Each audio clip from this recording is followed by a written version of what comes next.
I remember your first break with the Democratic Party and with personal friends, even members of your family, was a Rolling Stone piece that you wrote about autism, asking why have autism rates risen? And you were kind of written out of Polite Society for doing that. One of the first things you did as secretary, I think, tell me if I'm misstating it, is commission a kind of study of autism. Can you tell us what that is? What are you seeking to do with that? Yeah, I mean, the studies, there are a handful of studies that CDC has generated on autism. They were all epidemiological studies. And they all say what the CDC wanted them to say is they couldn't find a link. The problem is that the Institute of Medicine, which is part of the National Academy of Sciences, had said in 2001 that the link between autism and vaccine is biologically plausible. And they were highly critical of the way that CDC was making decisions about the vaccine schedule, that it was,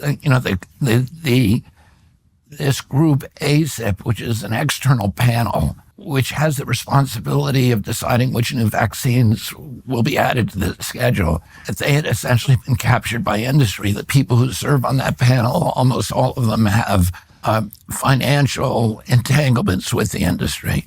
And the Institute of Medicine recommended a retinue of studies, including animal models, observational studies, bench studies, and epidemiological studies. They said, you need this whole retinue to answer this question. The CDC never did those. Instead, it commissioned the creation of these 6 epidemiological studies, and none of them does what all of them were. They use fraudulent techniques. They say statistics don't lie, but statisticians do. And epidemiological studies are very easy to manipulate.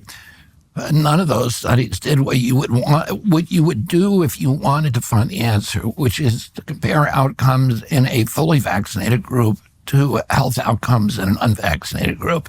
And CDC did that study in 1999. They brought in a team of scientists under a Belgian researcher named Thomas Verstraeten, and they looked at the data. They looked at children who had received the hepatitis vaccine within the first 30 days of life, and compared those children to children who had received the vaccine later or not at all. And they found an 135% elevated risk of autism among the vaccinated children. And it shocked them. They kept the study secret, and then they manipulated it through 5 different iterations to try to bury the link. And, we know how they did it. They got rid of all the older children, essentially, and just had younger children who were too young to be diagnosed. And they stratified the data, and they did a lot of other tricks. And all of those studies were the subject of that kind of trickery.